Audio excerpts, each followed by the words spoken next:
So I was just watching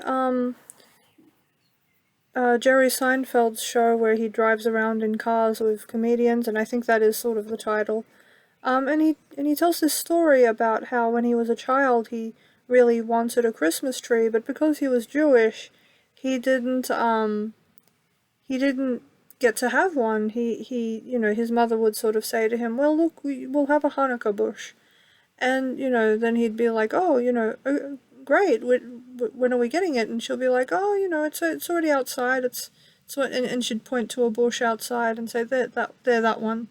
And he'd say, "We're gonna decorate it?" And she'd say, "Oh, not this year." And, you know, that was my first time, I think, hearing of the concept of the Hanukkah bush. And, I remember watching an episode of American Dad where it was about snot or Shmuley and how because he's Jewish he sometimes feels like he's missing out on something because he has to watch other people celebrate Christmas while he has Hanukkah, which to him seems sort of boring by comparison. And so the episode centers around I've forgotten the name, Roger, the alien character, sort of trying to jazz Hanukkah up, by abducting Santa's suit and, creating all this Hanukkah, you know, Christmas-esque sort of culture. And I remember looking at it and thinking, yeah, why don't Jews just do that if they're feeling left out by Christmas? Why don't they just do their own, big flashy thing? And by the end of the episode, the sort of stance they were taking was, no, you don't want to go in that direction, because if you go in that direction, you also end up with a lot of the debauchery and ugliness that typically goes with Christmas culture, unfortunately. And, it's quite right, perhaps, for Jews to want to retain a sort of a reverential sort of quiet about celebrating Hanukkah, which I could understand and respect. Although at the same time, I sort of feel like if you are in a position where where something in your culture is dull from your perspective, why not look for ways to make it more appealing, at least to you? Because it sort of seems like I mean, yes, you don't want it to just be like Christmas, of course, because it's your own distinct culture. You want your own cultural identity. That's very understandable. But, at the same time, I thought by creating your own traditions that you know, r- reinforce your own cultural identity, isn't that a good thing? Especially if you're making it more appealing to your kids. And so I thought, well, this Hanukkah bush concept seems like an excellent idea in terms of, so long as it's not that they make it actually like Christmas tree shaped and they make it their own distinct thing, why not? That way it's more, you know what I mean? They get to have their own Jewish American culture or Jewish British culture or, so on and so forth. So I ended up reading around a bit about, what the deal is with the whole Hanukkah bush situation. And the thing that I read that surprised me really was just how strong anti-Hanukkah bush sentiment really was. I was very surprised by this because I thought ultimately it's just a little tree in your house that you decorate. Like, why would that be such a big deal to anyone? But some people were so fearful of offense that there were council activities being carefully tweaked to make sure nobody felt that Hanukkah bushes were being endorsed by the state, which to me seemed a little bit exclusive and closed-minded. But I admittedly I don't know what it is to be Jewish, and but one of the clues I did get about how they might perceive it was the sensation a lot of them expressed that they were a beleaguered people, that they were having to endure a kind of oppression under the concept of the Christmas tree and really other extrovertedly Christmas activities, that they were a cultural minority and that they felt, in some cases, felt oppressed by open expressions of Christmas, such as the Christmas tree, and that was why some of them would so radically oppose it, even if others would not. And, there was at least one rabbi, if not a few, that quite rightly and accurately pointed out that the Christmas tree is not really a Christian behavior. It's actually something that is part of the secular Christmas. But a lot of the things I read spoke as though there was this fear that if you had a Christmas tree in your home, that it meant you were somehow diluting your faith in Judaism, or that you were becoming more like a Christian. And it might surprise you to know that to me this is deeply troubling, because I am a Christian, and what I can tell you right now is that the only thing that can ever make you Christian is by accepting Jesus as your personal savior. That is the one thing that makes a person a Christian, and anybody who does not do this is not a Christian. So you can't become a Christian just by having a Christmas tree in your home, or even if you went to church and sang Christian songs, and even if you know what I mean, you could do anything, and so long as you haven't done that, you still wouldn't actually be a Christian. You could, I mean, I know that there's a lot of people who'll say, oh, but, I'm a Christian even though I'm an atheist, and I would say, I can proclaim myself to be a duck, and I can even quack, but that will not make me one. Ultimately, the Christian faith comes down to that one theological position, and certainly there are other theological positions that should surround it, but in terms of what defines and crystallizes the Christian identity, it's absolutely the belief of Jesus as the Messiah and the Savior of people from their sins. So, this fear I think that people have, that, if they let a Christmas tree into their home, or if I imagine they have similar concerns about maybe celebrating Easter, or celebrating St. Patrick's Day, or other sort of proto-Christian festivals. If they're anxious about that, I can, because they're worried that it will somehow turn them Christian, I can reassure you that's not how any of this works. That's not how these things work at all. And in fact, in what I've been able to observe about how people classically celebrate these festivals, there are plenty of ways non-Christian people have worked out of celebrating them that again divorces them from their origins. Like, Easter has its Easter bunny, even though technically Easter, like, Jesus and a rabbit probably never met. And they have nothing to do with each other. And in fact, there's better evidence to the idea that it's a post-pagan activity. And admittedly, it may be also the product of Catholic iconography, because in Catholic symbolism there's a lot of different animals that are supposedly meant to represent Jesus. But that's another story. My point in saying all of this, I suppose, was that reading all of this about Jewish perceptions of Christmas sort of made me realize that because there are people out there who regard outward and open celebrations of Christmas as being a form of oppression upon non-Christian people. And, this was surprising to me, because in all my life, whenever I've celebrated Christmas, I've never thought, haha, take that, non-Christian people. I've usually just been wanting to celebrate, I've just been wanting to embrace my identity as a Christian. And I have to tell you that I've spent most of my life feeling that I'm an oppressed minority in my own country, that I'm surrounded by non-Christian people. Like, I would say Australia is probably predominantly atheist. Like, okay, in paper, we're predominantly religious, we're predominantly, believing at least in a God.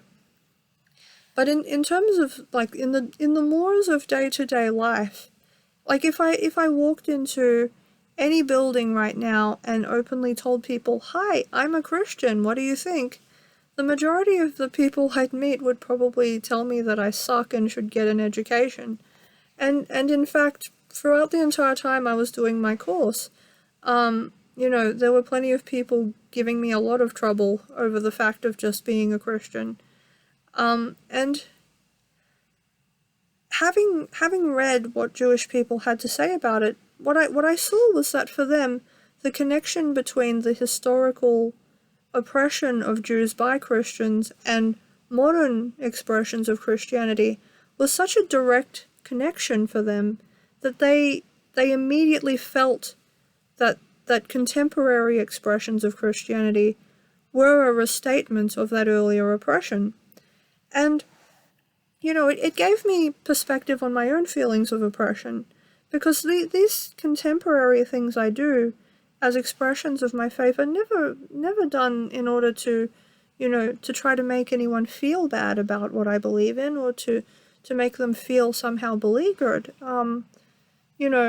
It's more, at most, it's more in the hope that people will better understand my true values, and to better understand that I don't want to hurt them, and that I actually have a great deal of benevolence precisely because of the good values that my faith taught me when I was growing up. And, I'm greatly troubled also by that idea that there are people who see Christmas celebrations and feel that way, feel antagonized, because that is certainly not what I would hope they'd feel. And, knowing this now, I won't necessarily cease to celebrate Christmas, because I do feel that just as I think, somebody should have the right to celebrate Hanukkah, or to celebrate, whatever festivals correspond to their personal beliefs, Diwali and Eid and, all those other things. I think it should be okay for you to do that if that's what you truly believe in. You should, I might theologically disagree with you, but I don't think you should have to go to jail, and I don't think you should have to feel like you're a bad person just for doing those things. And for the same reasons, I think I should personally be free to celebrate Christmas if I want to. And, certainly you could make the argument, oh, but Christianity has this history of etc., etc. Those things should never have happened. If those people had really sat down and read what the Bible teaches, really read it, I don't believe they would have done those things. A lot of the atrocities committed by Christianity come from times when the average person didn't have access to a Bible. They came from times when most people were illiterate. For the Crusades, for example, the Spanish Inquisition, for example, those all happened under times where Bibles were not easily available to the average person. And, it remains the same to this day in some ways. I mean, people have the Bible so easily available that they could go and search it up on Google right now and read it instantly for free. But it's very rarely that I think people actually do this. And admittedly, it's their prerogative to do that.